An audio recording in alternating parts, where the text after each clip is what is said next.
E a pandemia tem causado uma grande crise econômica por conta da quarentena. Algumas pessoas gostariam de voltar ao trabalho e defendem o fim do isolamento, mas os riscos ainda são grandes e a população se mantém com a opinião dividida. Estamos vivendo uma crise que impacta a vida de todos. É uma situação que obriga a reorganizar tudo. Não são apenas desmarcar compromissos, às vezes é lutar para conseguir ficar em casa. A sensação para algumas pessoas que estão experimentando emoções adversas é como se estivessem dentro de uma caixa, sem janelas, sem portas, onde a única fonte de luz que lembra aquela vida normal parece que está bem distante agora. Quem olha de dentro quer estar lá fora, voltar à vida normal. Mas, ao mesmo tempo que uma parcela dos brasileiros anseia pelo retorno da atividade econômica, há outra que tem medo de voltar à rotina, porque não se sente segura para sair de casa. Emerson está sentindo ainda dentro dessa caixa, mas queria sair logo dela. Ele é freelancer, ou seja, trabalha quando tem serviço. Ele é garçom. Está sem renda, sem perspectivas e, além de se preocupar com o coronavírus, se pergunta o porquê de impor uma quarentena que, para ele, só afeta quem precisa trabalhar. Lá fora, pode ser que o problema aconteça, porque o confinamento não é certeza de que eu vou pegar ou não a doença. Então, lá fora eu tenho a opção do talvez. Dentro eu já tenho a certeza de que a coisa não está boa e só tende a piorar.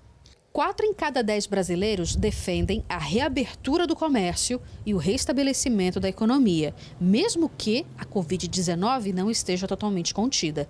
Este é o resultado da pesquisa Tracking the Coronavirus, realizada pela Ipsos, uma empresa especializada em pesquisas independentes de mercado. Dos 14 países que participaram do estudo, o Brasil ficou em 6º lugar entre as nações que anseiam pela reabertura dos negócios.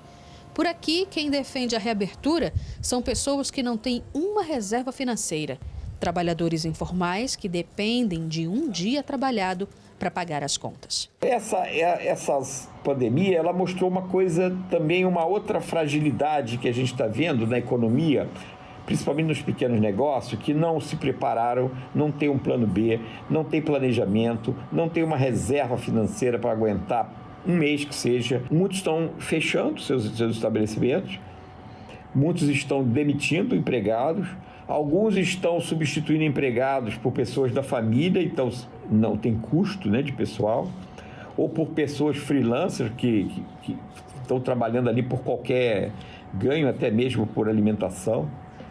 Então é uma situação que, se perdurar um pouco mais, vai se tornar muito caótica e vai ser difícil a gente depois recuperar essa economia. O problema é que as atividades de comércio e de lazer podem sim representar um avanço ainda mais rápido na pandemia e criar uma segunda onda de contágio. É o que acredita o advogado Renan, que defende firmemente a manutenção da quarentena em suas redes sociais. Ele permanece em casa e, apesar das dificuldades financeiras, acredita que o perigo maior é colocar mais vidas em risco. Eu sou a favor da prorrogação da quarentena e do isolamento social e acredito que a gente deve seguir a orientação das autoridades sanitárias para que a gente consiga frear a transmissão comunitária do vírus, assim como tem sido feito em outros países. A gente pode ter como exemplo aqui na América do Sul, a Argentina e o Paraguai, que tiveram muito sucesso em relação ao enfrentamento à pandemia. Então é a única alternativa que a gente tem. O ciclo do coronavírus ainda deve durar várias semanas e a continuidade da quarentena é uma decisão difícil de ser tomada e que não cabe a uma só pessoa.